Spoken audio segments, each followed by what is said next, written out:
to begin by sharing mine, but I hope our collective respects to elders past, present and emerging. We're meeting today on a particular part of Goolugatup, which is a significant location for Noongar people's young men's initiation ceremonies, traditionally.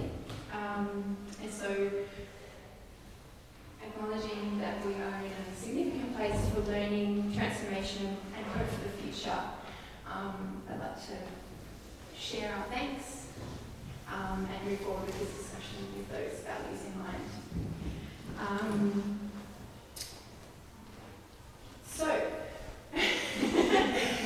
Joined here today by four incredible people, artists, thinkers, to have a discussion about the influence of environment on creative practices. I'm going to read some bios for everyone because they're all incredible, and I don't want to sort of miss the multifacets of their practices. So starting with Holly here on my left.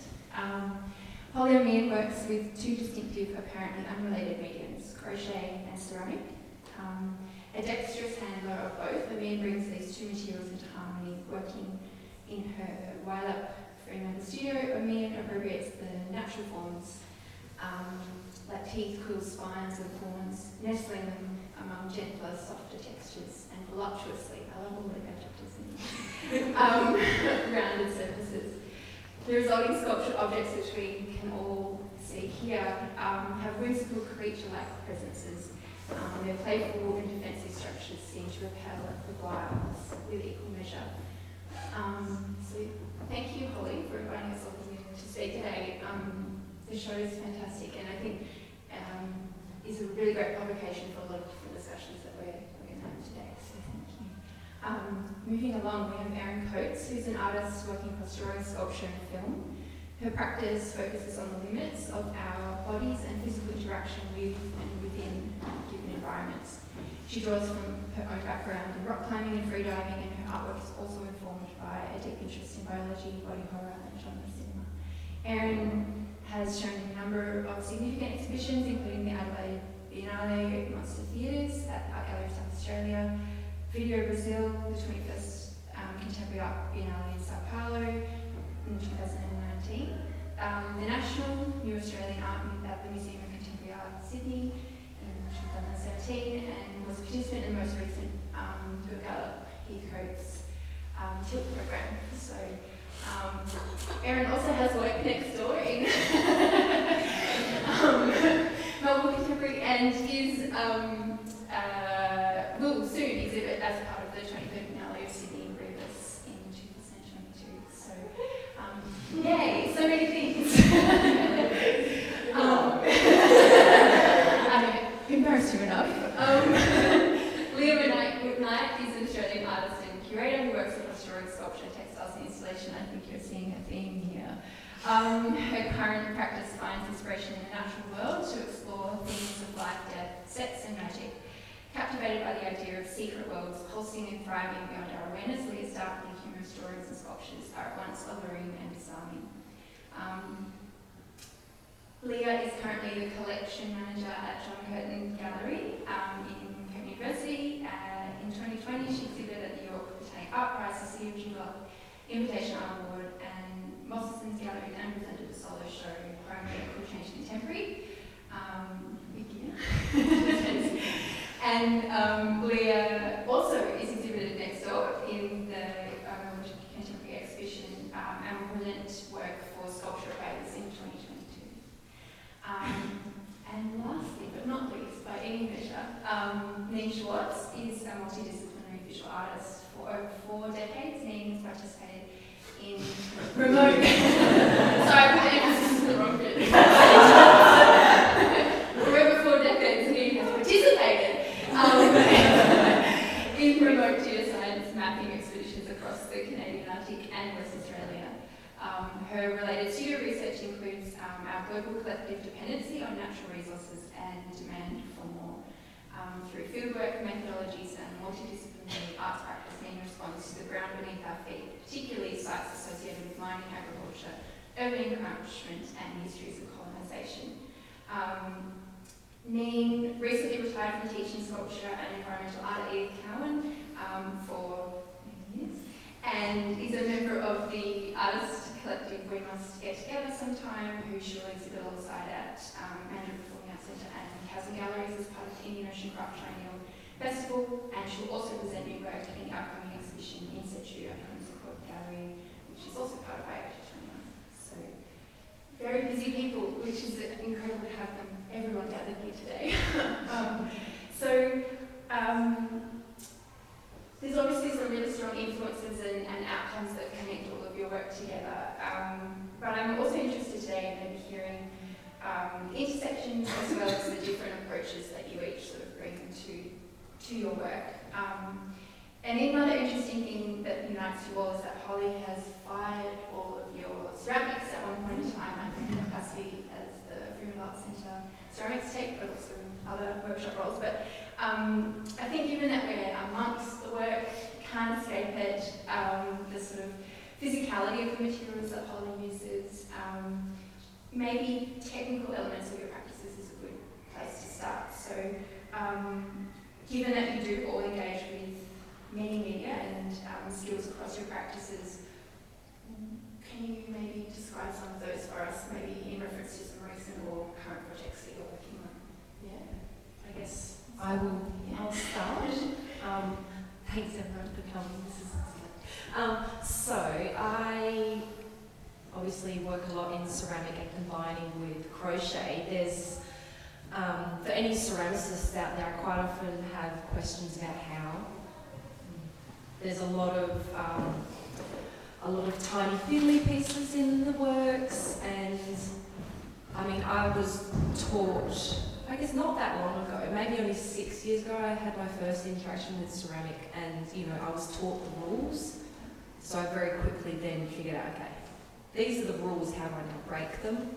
And a lot of the techniques that I've developed, I think in particular for this show, has been creating lots of little spikes and quills.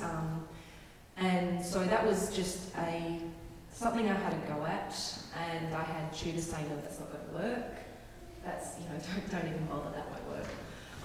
So yeah, I would spend hours and hours rolling out these individual little spikes or teeth or thorns, then bisque-fire them, and then I insert them into another layer of clay and then fire it again. So there's a lot of high risk, but yeah, it seems to have pulled together. So yeah, wait until I dismantle the show. But yeah, so that's my kind of a technique that I now work with a lot. I think we're all just in awe of the amazing technical capacity that Holly has and how detailed these works are. And I feel like I'm probably the least experienced in ceramics here. I've been working with ceramics probably only for 3 or 4 years. And for me, my background is in film making, video art, but also sculptural installation. So I approach making 3-dimensional objects and sculptures, often with the intent to make props for my films. So that's how I came to ceramics. I'm quite focused at the moment on underwater escapes and really interested in the biology and the sort of visceral realities of the life forms that live in those spaces and our own physicality. So for me, ceramics offered this contrast between soft and hard. I've worked a lot with silicone prosthetics using techniques from the film industry, but I needed a counterpoint to that. I needed this sort of hard substrate or a hardness that related to teeth and shells and bones. So ceramics seemed like a perfect fit for that, and so I'd actually sought Holly's input a lot of the time. I'm really interested in hand building. I have no interest in throwing at all, so the works that I've been making are related to film props a lot of the time, and I'm really interested in how marine organisms especially pull from the water around them. They pull minerals and they bioconcentrate them and they turn them into these incredible things. So, facts like ketones have one of the hardest substances in the world in their teeth. They're these little limpets that live on rocks, and they have a substance called goethite, which is harder than diamonds, and they produce that themselves by just pulling different minerals from the water and creating this incredibly hard material. So it's that soft, hard contrast that I was trying to get in my works, which I think Holly also, with her relationship between crochet and ceramics, is this material interest that she has as well. So that's my background in ceramics so far. I'm very new to ceramics as well. I mean, I've been playing around with ceramics for a few years, but that's kind of the extent of it. And a lot of what I've learned has been through talking to experts and just playing, really. And my work is very intuitive, so whatever medium that I'm working with, I might start with an idea, but it will always evolve to something quite different. And so I'm always responding to the materials that I'm working with. My background is actually in textiles, and I guess a good example of that, when we scroll through the images, is a large sculpture that I created for the Ginger Art Award last year, which had a silk panel on the front, and it actually was a component of a video project that my husband Steve and I collaborated on here in Heathcote 10 years ago. And I'd folded up we'd use them as for video projections. And I folded them up and put them in bags, and I pulled one of them out, and it just fortuitously had the way that it had kind of crumpled and folded in the bag, created this beautiful mirrored pleated pattern. And I just thought, wow, I have to preserve that somehow. That's really interesting. And with silk, we can't get the fabric to pleat through, not like synthetic materials where you can heat treat it and things like that. So I stitched back into it to keep that pleating there. I had no idea what I was going to do with that object when I was playing with it, so I was really just following what it kind of seemed to want to do. And it was really, and then put it aside, and then as I was making other things, I kind of came back to it and placed it that way. So a lot of what happens in my studio is just putting objects together, or looking at, I do have a table full of things that I've collected. I actually did bring a show and tell today because I was looking through the images that I gave to Holly, and this one Banksia comes up in 3 different artworks. So there's 2 drawings and 1 sculpture that are directly inspired by this particular object, and you can see why. It's really funny. It's quite erotic, and I mean, that's obviously I use Banksias a lot, and that's why. And they're really playful, interesting objects, very obviously easy to anthropomorphise. But for me, I mean, I'm always have been looking at the natural world and collecting things, even though it's only been the last few years where that's actually come out in my art practice. I was fascinated by Mayfields as a child. You know, I was equally in horror and fascination of the Banksia men, and it was that idea of stuff going on, you know, like this crazy magic world that could be happening when we're not looking, you know, and that's still been there. And that's a really important part of my practice, yeah. Holly, I'd like to congratulate you with a tantalizing, very sensual exhibition. It's so absolutely intriguing, and the more I look, the more I see. It says a lot from your work. Congratulations. Yeah, I'm new to ceramics as well. I have, dabbled in it for probably 2 decades as an antidote to academia, and I would do evening courses with Stuart Scambler and Sandra Black. And I'm not a thrower, I'm a hand builder. If I look around my house, there's no evidence really of my engaging in ceramics up until recently. But I was really interested in developing glazes using WA waste material from mines, possibly road cuts, or scientific labs. So my background is, 4 decades as a fieldie with geological scientific mapping expeditions.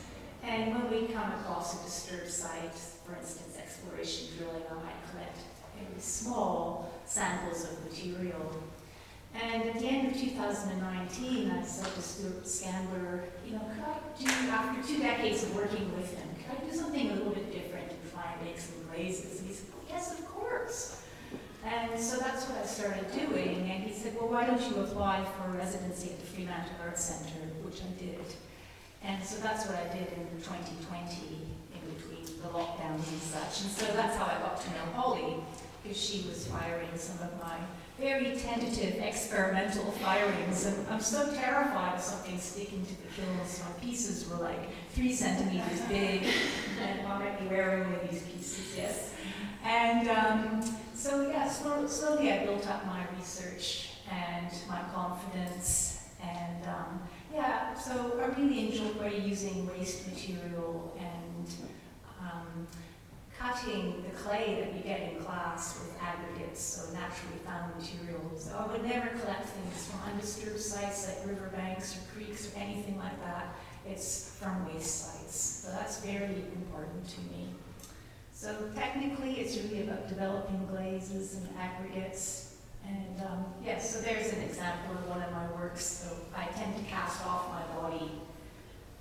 Is that a knee? Yes, that's a knee. Yeah, we'll come back to the knee, I think. Fantastic. I think it's really something that all the conversations maybe that I have about ceramics is this capacity to continue to learn eternally, and that I love that everyone here is like, I'm a novice. But it seems like this media that continues to give and reply to you. With that in mind, I suppose, turning our conversation to the site, you have all, in various projects, referenced particular locations in your work. Could you speak to the motivation to respond to site? What is it that compels you to do that, to a particular place over another, or at all, I suppose? You've got the mic project. Yes. Yeah. Sure. Look, I'll start there. I mean, look, my work is often very project-based, so I work across mediums, and they often sit like a constellation around a project. So I'll work across, a series of drawings and a film and a series of sculptural works that are all connected to something that I'm working on. And there's always a space, and it might not be a real space. Last year it was the Goolugatup. It was looking at that underwater estuarine environment here. Sometimes it is a space that draws on the real world, it draws on research in the marine biology or urban architecture, but I'm always trying to amplify and intensify that space, and so it crosses over with becoming a metaphysical space. It's a space that's really charged, and it's a space where I'm able to explore other things, the interests that I have in our own physical thresholds, and in notions of sort of fear and horror and the internal realities of our bodies, and finding something sort of fascinating and beautiful in that. So often it's merging together something that I've been researching with often an intuitive desire to explore a space. And I usually have quite a visceral proximity to the work that I do. So for example, when I made work last year about the river, I was in the water free diving down to 2 meters and exploring that space and trying to understand it in every way that I could through my body and through my own exploration of it. And also speaking to marine biologists and acousticians and people that are trying to put shellfish back into the river, and people that are looking at anthropogenic noise and how that impacts that space and the dolphins that live there. So I guess for me it's often multi-directional. When I look at a space, there's a lot of different things that I'm drawing on, and I'm not trying to recreate that space. I'm trying to create an intensified, different version of it where we can explore particular ideas and sensations. Yeah, so the river is a really extraordinary space because we often have a very oculocentric relationship with it. We look at it when we're driving along the freeway and think, oh, isn't that beautiful? Yeah. So I wanted to look more at the realities of that space. And when I talk about physical thresholds, it's my own physical thresholds. How deep can I dive in that space? How long can I stay down? What does it feel like being at the bottom of the river? But it's also those biological thresholds. How much nitrogen and phosphorus loading can that river handle before biodiversity is completely destroyed in there? how much heavy metal bioaccumulation, dolphin bones, can be tolerated before those dolphins are not, seriously impacted. They're already impacted. So it's looking at ourselves in that space, and it's looking at other life forms, and it's that interspecies consciousness. So there's no easy way for me to talk about how I deal with spaces, but there's always a particular space that I'm looking at, and then I'm creating something from that. Yeah, absolutely. I think very similar to what Erin's talking about with this idea of site and space, and like for this exhibition in particular, I am referencing Koi Kianunura, which otherwise known as the Stirling Ranges, which is the area that I grew up in. It's definitely that physical, but there's such emotional connection to that site, and everyone I talk to who have been, through the ranges or past them, they also have that connection of, and it's indescribable, kind of that feeling that you have with the site, and so I guess that's what I've tried to, and there's various other interactions between that, but with that, there's definitely the site as a physical thing, but there is an emotional, kind of non-specific kind of, I don't know how the words coming out. Can you tell us at all about the biology and the plants there? Because when I look at your work, often I think about the extraordinary Australian flora and the very specific endemic species like the carnivorous species, and it's such an extraordinary place to go to because the plants have adapted to. The plants are amazing. The landscape is amazing. It's the actual ranges were formed by the continental separation of Australia and Antarctica, and as they were splitting, there was kind of like a squeeze in the landscape, which then pushed, so these fold mountains, which are the Stirlings and actually also the Prongrops. So that's why there's, these micro mountains in the middle of an otherwise flat landscape. And so I think it's 1.2 billion years ago, the sedimentary rock has been dated. So it's even believed that this landscape is constantly shrinking because it's no longer being affected by the tectonic forces. So that alone has created, these amazing kind of microclimates, biodiverse, just hotspot, and it's renowned across the world for the flora on its own. But then there's nearly 1,000 species of wildflowers within the area, and then 100 that are unique just to the ranges. I think that's something about your work, Holly, is that it is so specific. There's nothing like generalising or flattening about it. You're finding all of the tiny details or the sparky bits or the oddness, and really trying to amplify or celebrate that in some way. And it's from that behaviour of, from that little kid, and being inspired by May Gibson, that kind of, just questioning and always having a head down, looking at collecting these micro mushrooms from the Prongrops, and definitely huge connection to site, physical and emotional way. Which, Lia, I think that's maybe a good segment. Because you talk about sort of particular locations that you visit habitually again and again, and develop a very specific relationship with. Yes, I'm lucky where I live. I have quite a few nice pieces of bush still intact.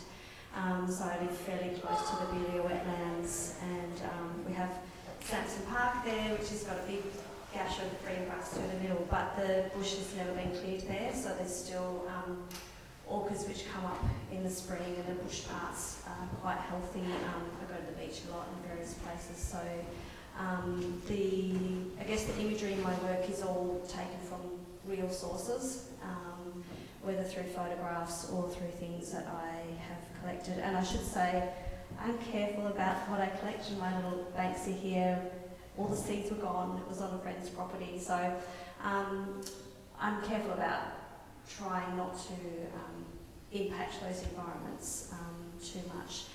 And really, it's, I guess, a lot of what I'm trying to communicate is not a sense of a particular place, but more of an emotional response to that place. Walking is a really important part of my well-being, my kind of daily mental health rituals. If I'm ever creatively blocked or feeling down, I'll go for a walk. That's kind of my go-to. So it's inspiring visually, but it's more in that kind of embodied way of interacting with the environment that's really important. And I think it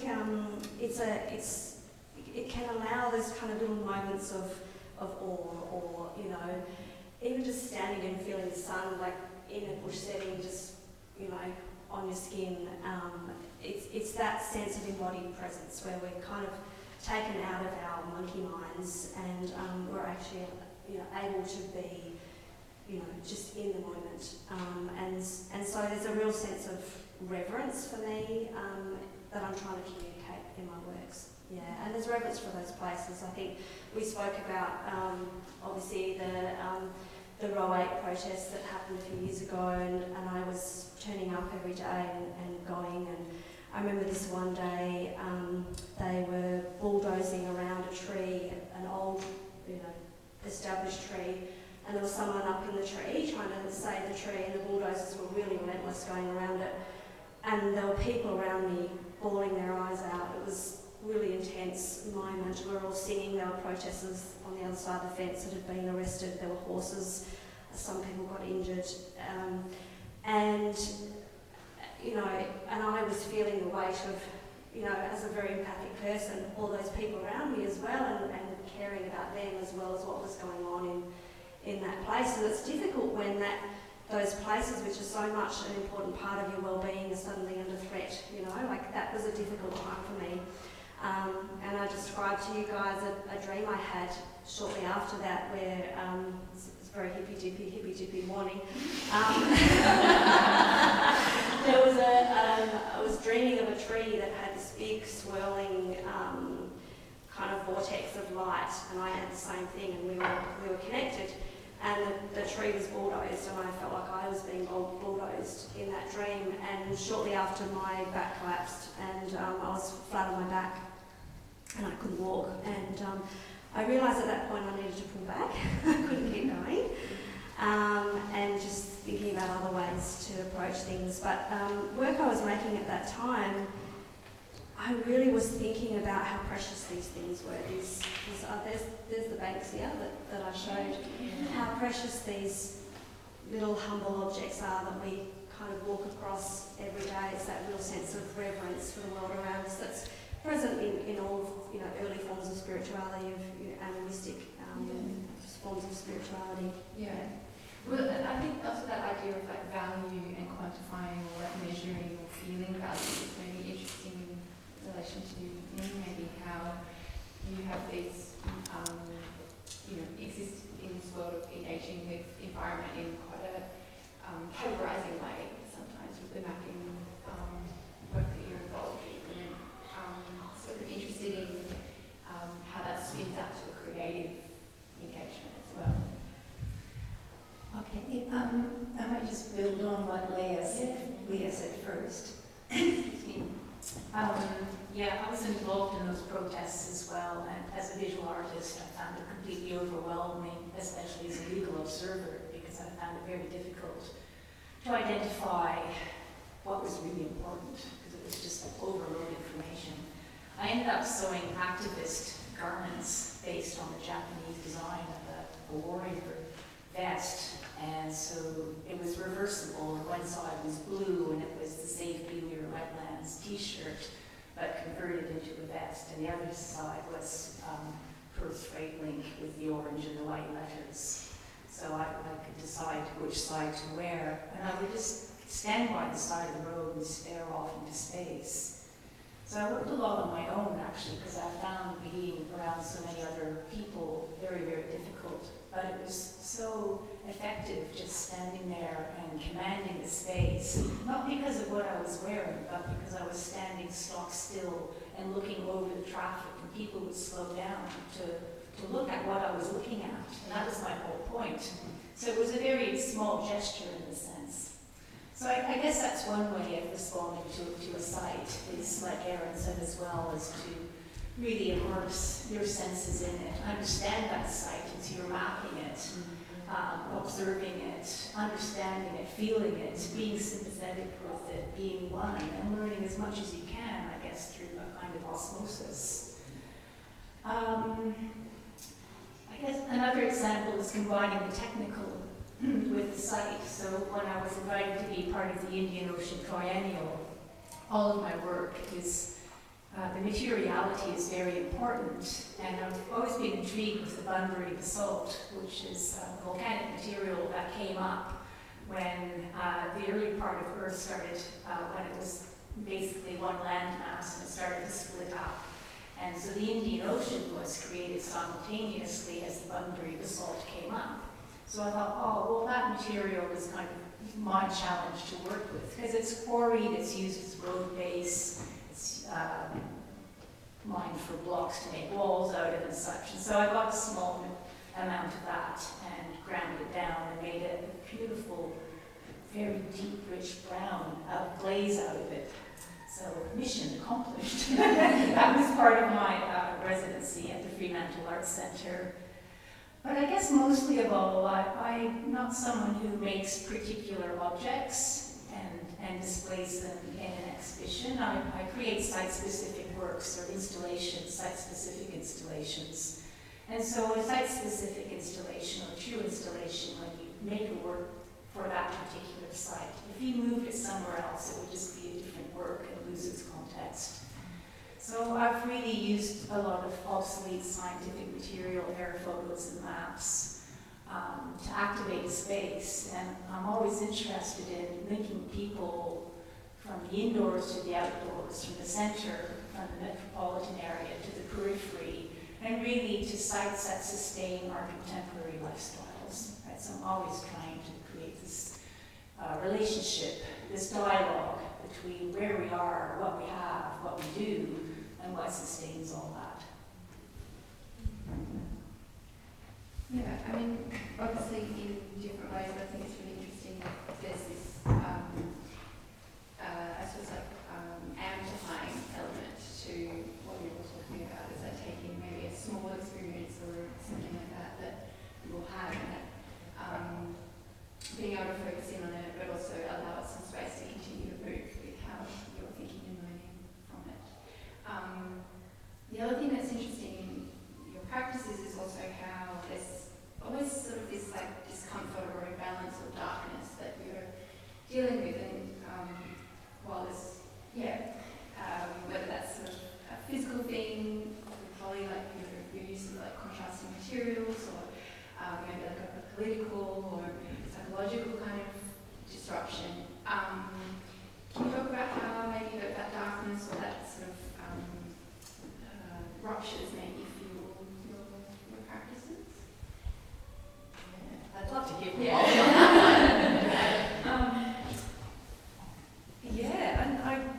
So there's a lot of, that very thorny, spiky kind of texture in a lot of the work, and then that kind of odd balance with the soft crochet. But I think it has become, my work's become more thorny and more spiky and harsh in recent years during some intense family kind of disruptions, and this kind of idea of preservation, self-preservation and protection. I grew up on a farm, and I was, from very young age, like, this is how we farm the land, and this is the, this cycle, and, I grew up and, yes, I just said, yes, that's how it works. And then, getting older and, learning more about the environment as a whole, it's like, oh my God, everything I was taught, that's one slice of that giant pie. So I think there's a lot of, might be a bit harsh, but it's almost like I was tricked into thinking this one way, and now it's like I'm trying to rebel for the landscape that's been plumaged and, torn apart, and I guess there's this little element in me that thinks, maybe the land will evolve enough to this kind of level to then, recover and even get rid of the human interference. And to me, I'm thinking, oh, what a lovely fairy tale ending. Yeah. All of a sudden, all the humans disappear, and it's yay! Look at it, it's all growing and loving stuff. So yeah, that's that kind of repelling texture, and there's hair in there, and it's that fascination, the repelling and entrancing. Yeah. So that's kind of where my I love thinking about it as rebellion. I maybe hadn't used that word in my mind thinking about your work before, but it's sort of like poking and prodding and questioning, that sort of being able to maybe leverage a position of naivety or unknowing maybe to actually position a conversation in a very strategic way. So and then there's so much there within that it was. So my great granddad purchased the land from the crown and cleared it himself, and so it's all these things that great, 100 and so years ago my family started. It's what? Now that I'm old enough, it's wait, what? That wasn't our land to take, and so there's a lot that's all being stirred up now that I'm an adult, and so that there's a lot behind the thorns and teeth. Anyone else for some teethy?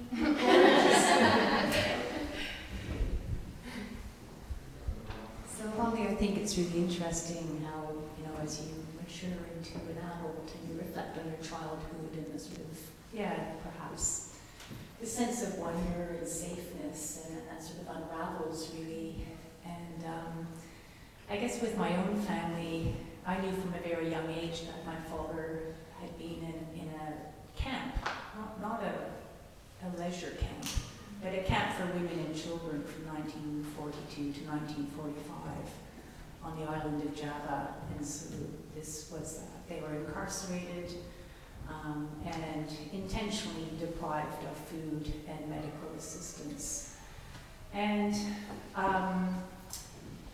when boys turned the age of 10, they had to go to the men's camp, and the boys didn't survive there. And my father turned 10 before the end of the war, but the Allies at that point had already pushed on the Japanese, and so things that, from the Japanese perspective, were unraveling, and so my dad didn't get moved to the men's camp. So I've always lived with this conflict of, we've just passed the 75th anniversary of the A-bombs on Nagasaki and Hiroshima.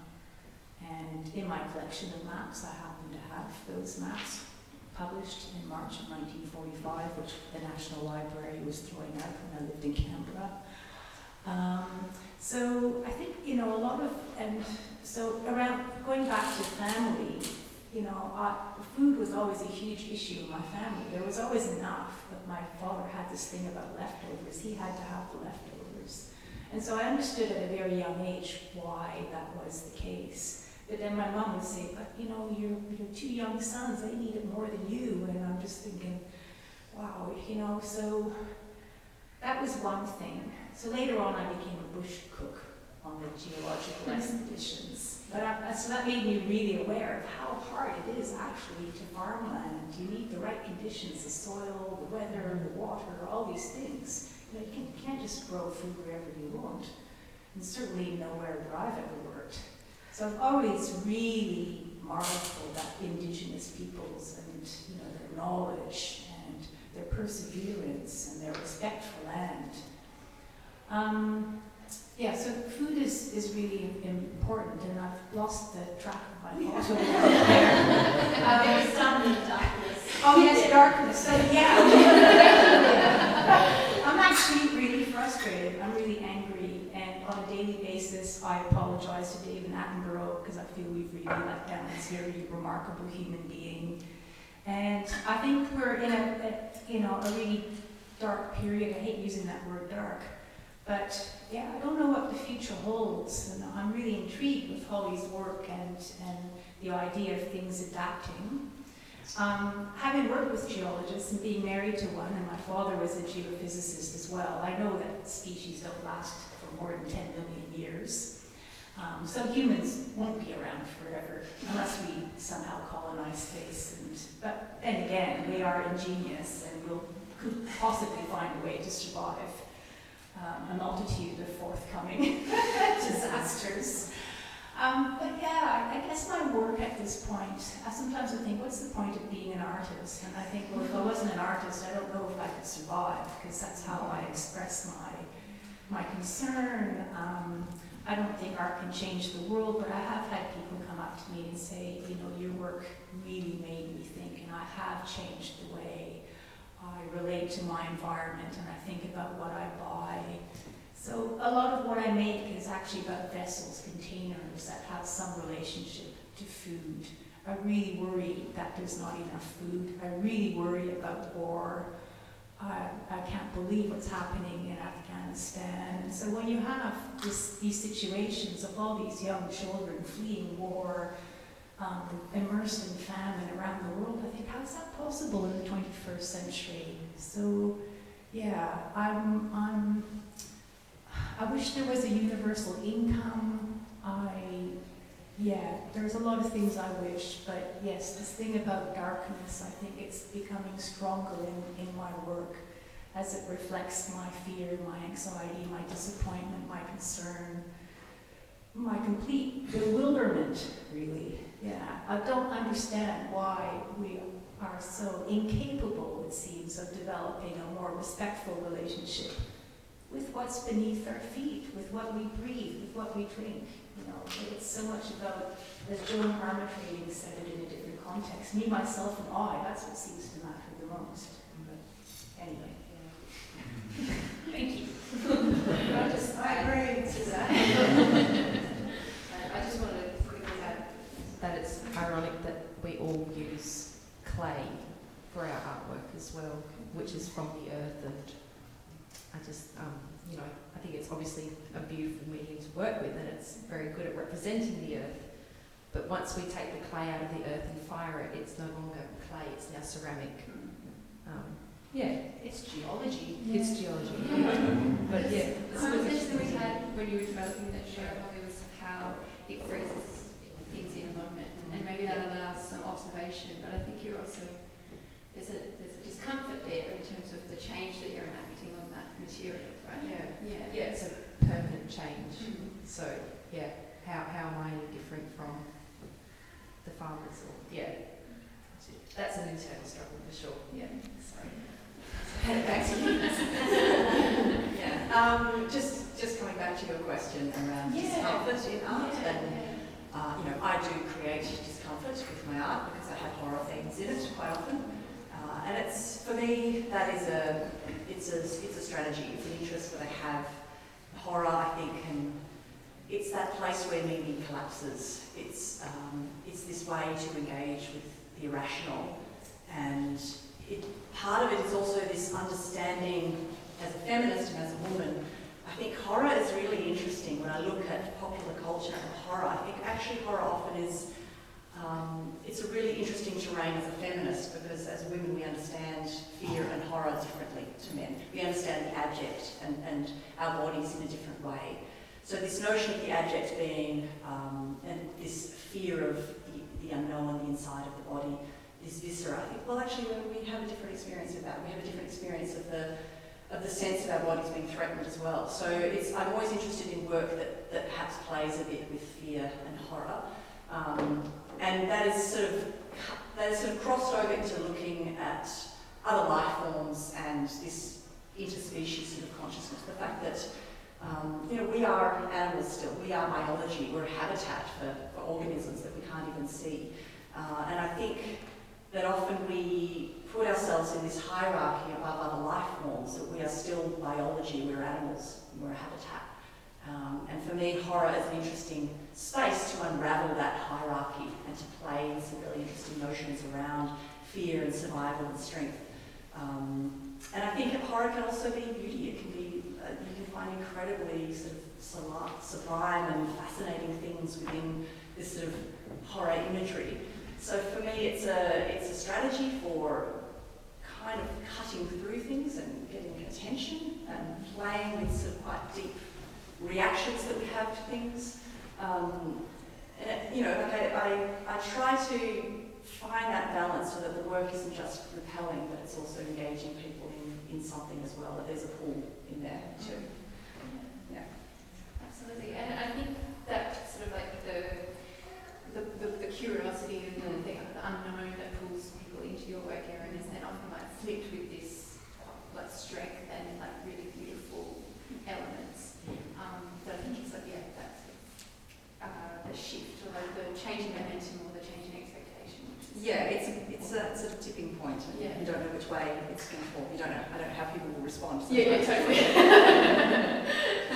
But I think that Lia, those elements of sort of like beauty and detail are also things that you pull out. Like you've obviously already spoken today about that darkness and the difficulty of sort of some elements of how you engage with environment and some activism and these kinds of things. But the things that you make are also like quite, I love the uncanny. I love the dark. I mean, the dark is part of life, and if we didn't have the dark, we couldn't appreciate the light. I mean, that's very corny, but it's true. And those kind of creepy things really do highlight the beautiful things. I think, I agree with Erin in that kind of motivation there. I think it's easy when you're talking about the environment to succumb to distress, depression, hopelessness, all those kinds of things. I've had to actively move away from that. I mean, there's a psychological aspect to all my work that's always been there, and it always will be there, and that's really important. But for me, I'm trying to.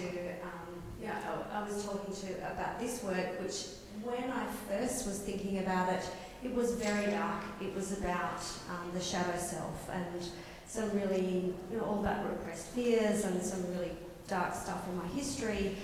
And I just couldn't make any progress on it. I was working on it for about a year and I just couldn't get anywhere with it. And I had made this piece here as probably the only thing that looks very like the drawing that I originally made. And it's the only thing that's really like what I had originally planned. And someone said to me, it's maybe long enough now. Maybe you should move on. Which was really hard, so I was like, I've invested so much in this. And she said, look, if you focus on the dark, you stay in the dark.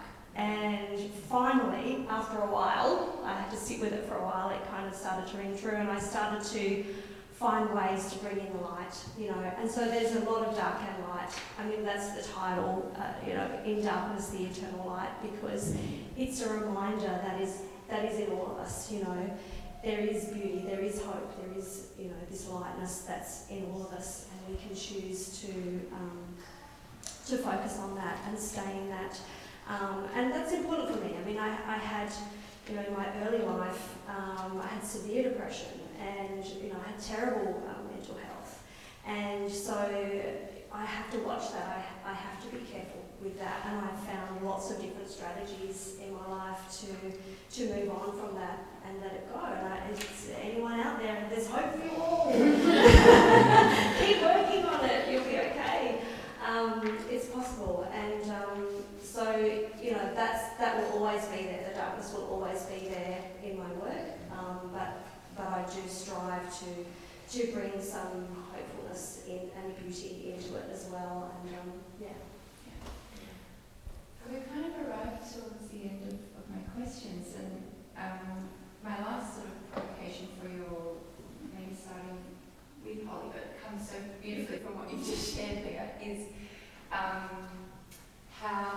you've really built a lot of agency into all of the elements that make part of this exhibition. There's particular sort of characters that you can see who are sort of like emitting a strength and an intention and a self-possession.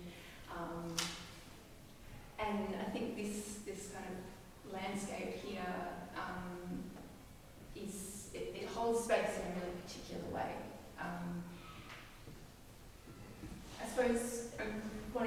end with some light rather than some dark, and ask you all sort of what are your intentions or hopes, or maybe for your work, but also for conversations around the environment generally, given that you are also deeply engaged with this within creative work, but also within your lives. I can jump in.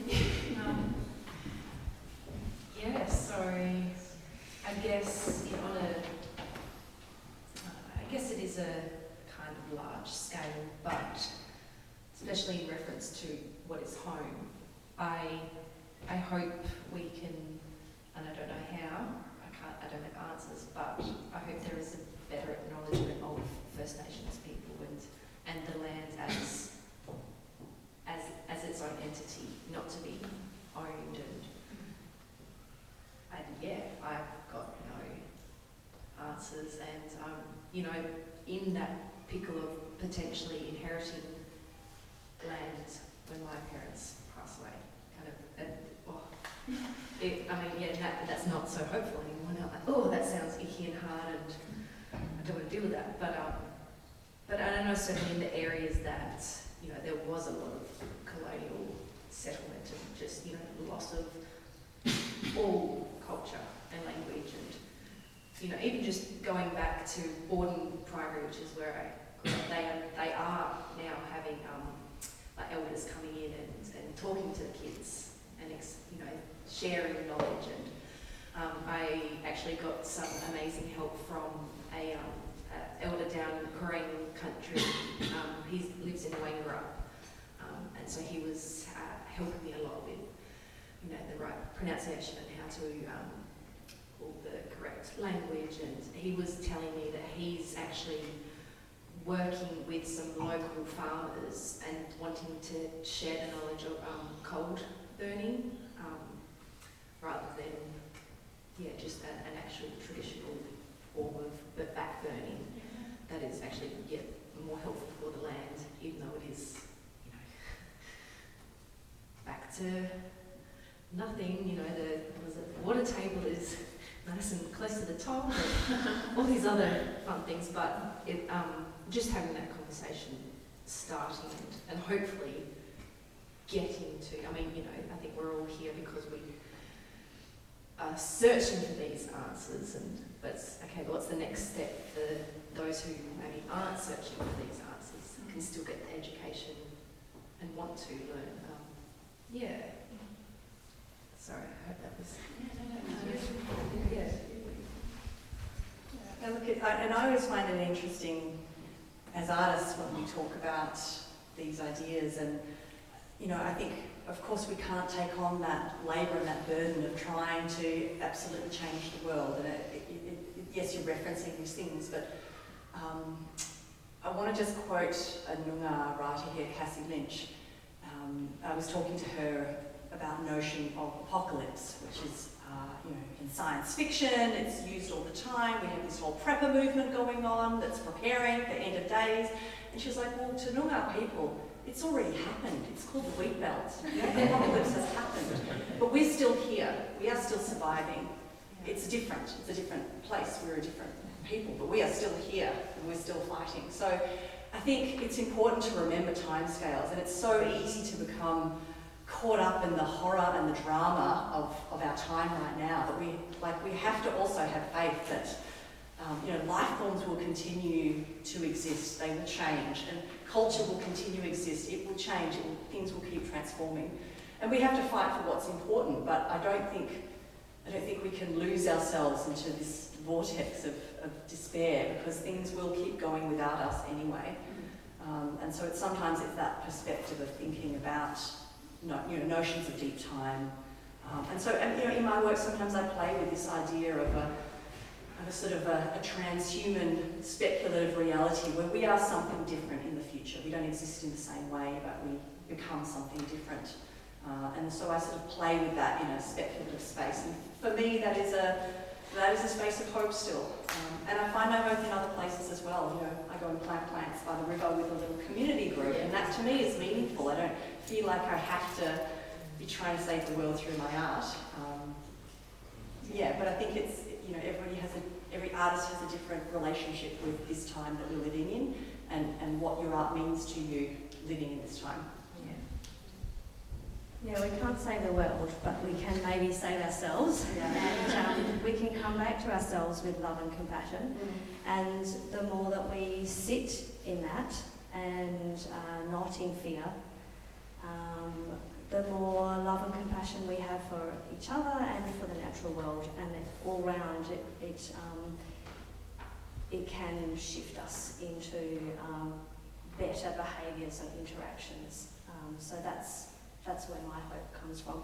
And things are shifting. I am seeing things changing, and I'm lucky to work at Curtin University, where there's a lot going on.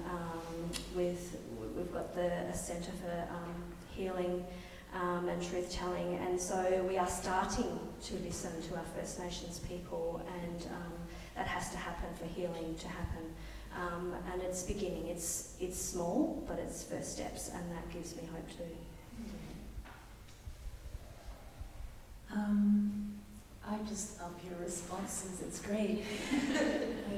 Yes, I agree with everything that you said. In terms of hope, yeah, I enjoy guerrilla gardening. So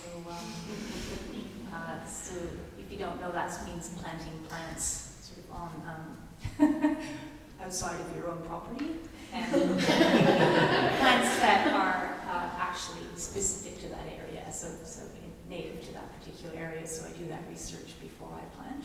But yeah, I've had great joy from that. Yeah, I think the songbirds in my neighborhood are pretty happy. Yeah, it's right. I'd like to open the discussion up to any questions from the audience, if you have any. So, just for the lady over there. So I was born in the UK in 1952, and I distinctly remember ration books and the work, after World War II. But the period I grew up in was one of optimism, hope, everything, and there's a big social change. What I've noticed since coming to Australia, which was utopia for me, was been a big change going back. Do you find that, or in your experiences, that we're going back to, I don't know, more, less socialism, if that's a word for it, more restrictions on our freedoms? Where I was brought up to question everything, and before I retired, well, you can't ask that question anymore. And I was saying, why not? Why not? Oh, you don't ask those questions anymore. Could you give an example of a question? Well, challenge. So I was in mechanical engineering, and you challenge everything, a lot like you guys do. And there's new processes coming on, and you say, well, what if we do this? What if we do that? But as I retired, we were stepping away from that and saying, oh, these people have said this is how it works. And I could not accept that. And I think society is going the same way. Whereas we don't question anything anymore. The bulldozers go through, Holly, you might remember what was it, $1 an acre, £1 an acre, and bulldozers came through with chains and everything. And we don't question it.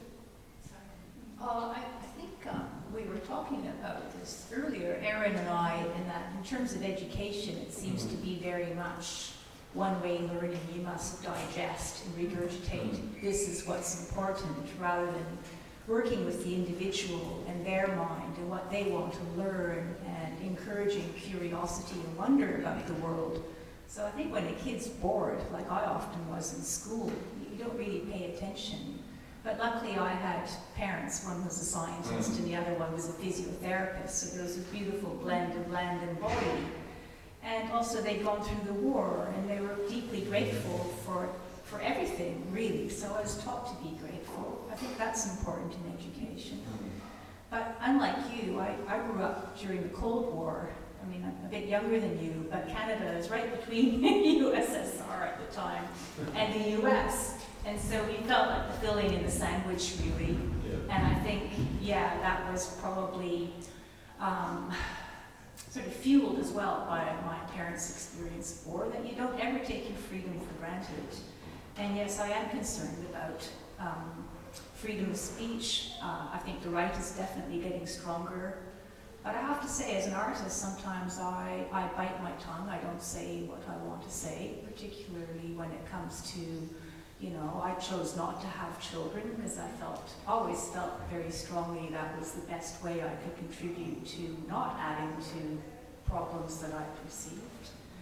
But I'm not sure if I'm answering your question, but yeah. It's so important, I think, that people learn to read and learn to speak publicly and have these kind of discussions. It's really important that we come together as community and show that we care. Care and community go hand in hand. I think it's also interesting, like your perspective of that as someone who is, you know, pigeonholed as being from the Y generation, and that we apparently are always asking and saying, but why? But why? But why? And we are, we are doing that, and it's almost like, well, you know, my parents didn't question this behaviour or these kind of. I don't know, so I think it's interesting that, just perspective of and where you are within a time, a lifetime. Does it, maybe as you were younger, you could relate to it as a screw the system kind of thing, versus now it's like, I just can't be bothered with that anymore. I wonder if that's I like to think that there is hope for us to keep questioning it. Yeah. I think I have a question. It might have been answered already. I wanted to go back to something that Lia said at the beginning when you wrote your bench here. And you talked about how funny it was, and we all laughed at this kind of weird vaginal thing. And I think it's probably in my mind because of now that I've self exhibition at my dairy, but I look at these objects and they're strong and they're fierce and they're uncanny, but they're also, I find them quite funny. And I wonder, which is something I suppose is a relationship to joy, but humour is something quite specific. And I wondered what your thoughts were about the role of humour confronting this epic, dark, IPCC corrugator of humanity future. What does humour do for you in your practice? I mean, humour cuts through immediately. Humour gets attention. I love using humour in my work because it catches people off guard. And you can make kind of weird, interesting associations as well that way. So I think it is a really important device in that sense. Yeah. Anyone else?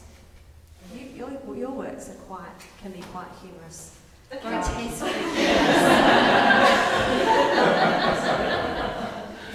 I mean, your video work, as much as it was like this melodramatic, epic, but it was, and disgusting, but also very funny at times as well, which it's effective, isn't it? Because it's not taking itself too seriously, but it makes us look at that serious hand-wringing work sometimes, it's just too much for us. We actually all need to have a laugh.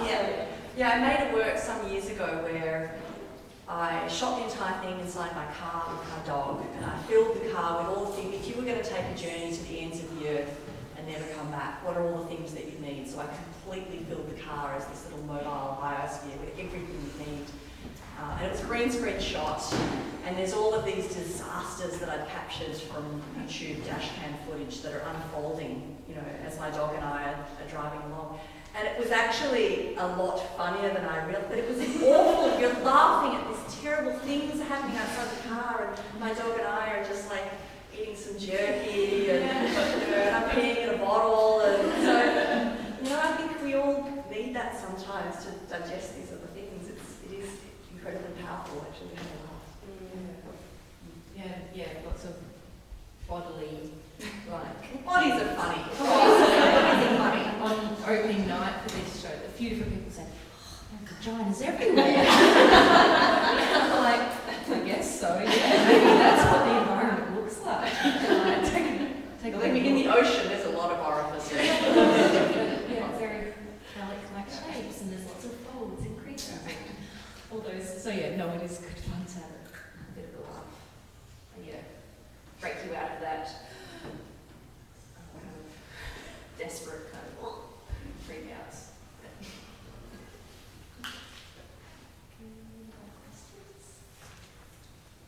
I just recently read an article by Tim Ingold, and he's a British anthropologist, and where he said the same, just to connect with the concern about environment, where he's so concerned, especially with where we all are confined in a sort of space with the COVID. And he's got a suggestion where he said that we should prepare the fibers of culture and entwine them. It sort of connects very much with weaving and crochet. He said there's a problem with the middle. So the young ones, the young generation in the middle. So we should. What he suggests is that the older people and the younger people, they should connect, and then try to repair their fibers of culture. And I was actually thinking, I was so engaged in what you said, and I thought we should do something. Yeah, I think that connects also, I mean, Erin referenced Kathleen Chen, our poet and writer earlier. I've also had a really transformative exchange with her a few months ago where she talked about dilating time and how Indigenous people, are very present and rooted in a moment and a particular place and time that they find themselves, but they're also constantly oscillating towards, these deep histories and the knowledge that's been gathered over extensive periods of time in this place, but also a trust in a far future as well, and that they, in this moment, are continuing the work and development for what is to come, and there will always be more to come, right?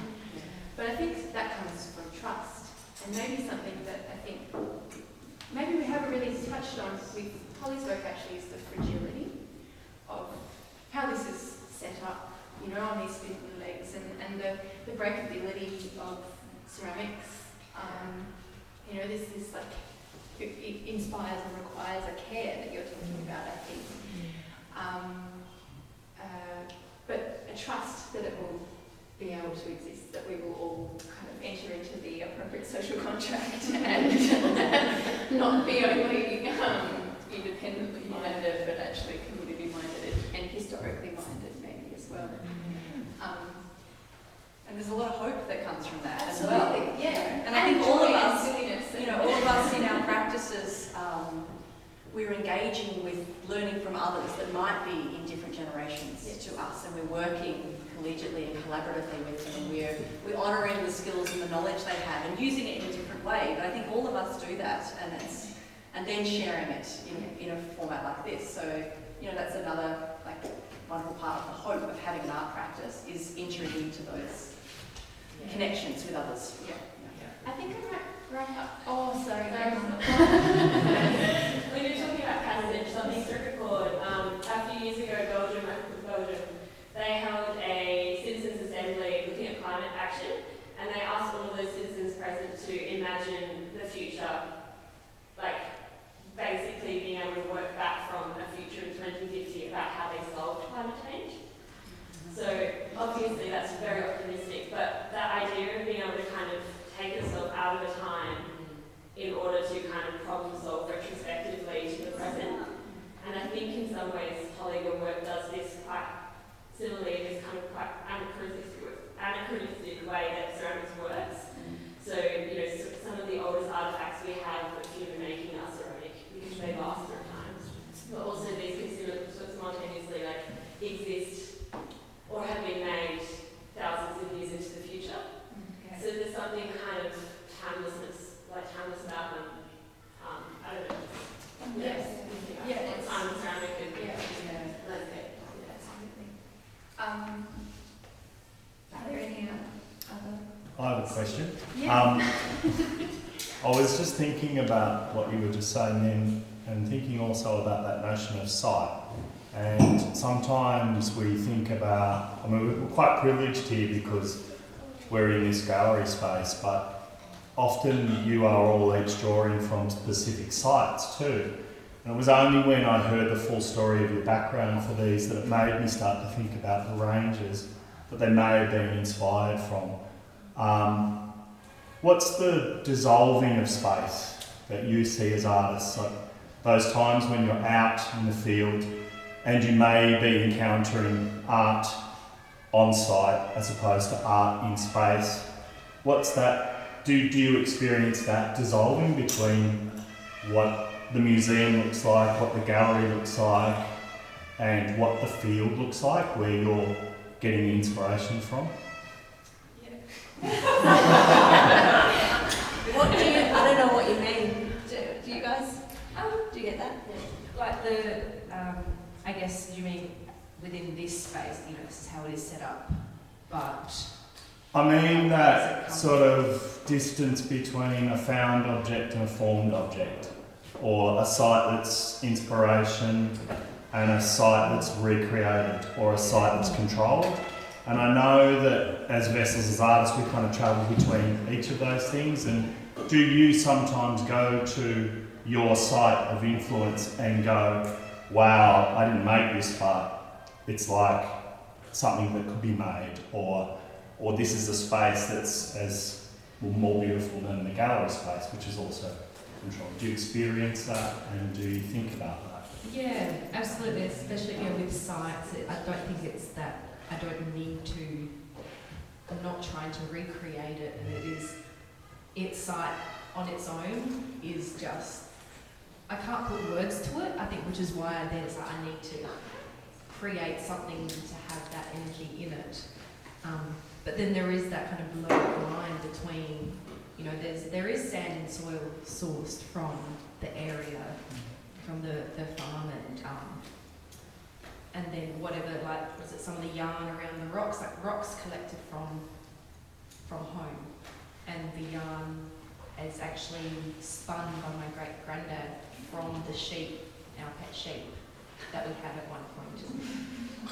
And there's, you know, some sand from the Palinuk Ocean, the river as it meets, and it's volcanic black sand, and so there's a lot of crossover between the site and imagined site, but I don't think I'd ever even try to re-represent. But I think it's kind of important too, though, that you've sort of acknowledged that by making them tables too. Like there's that acknowledgement that they are both, and they can be both, and they aren't one. Yeah, and that crossing of, I mean, there's always a lot of kind of, maybe not mapping as much as say Nien's work is a lot of mapping, but that acknowledgement of even more, I guess colonial style mapping, or that topographical mapping of something that can't be captured in any form. So they're also the tectonic. Yeah, it's kind of that imagery of tectonic plates, or is it that, and even the underside of the tables you can kind of see, they built up like topographical maps. And I mean, and that's also just mimicking what nature does an amazing job of already. Like, you know, 3 legs, don't mess with nature, it knows what it's doing. But what I particularly liked today, which I didn't get at the opening, was that also mimicking museum.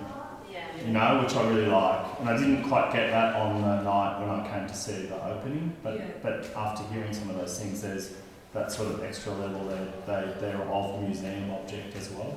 Yeah, and that kind of collection and observation.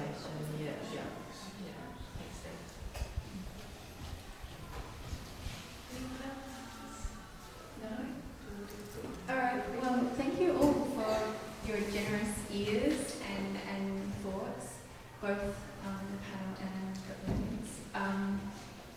I want to finish with some words that Erin said earlier that I can't stop thinking about, which is that acknowledging, I suppose, the constant changing that we witness also inspires a hope that we will be something different in the future. So maybe take that idea with you as we leave today.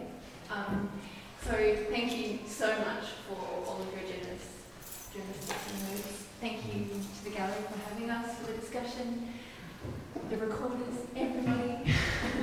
Holly, and thank you for this moment. and thank you so much for And this. Lisa. You've been amazing. Thank you for the support of you guys. Yeah, so wonderful. So thank you everyone. Yara and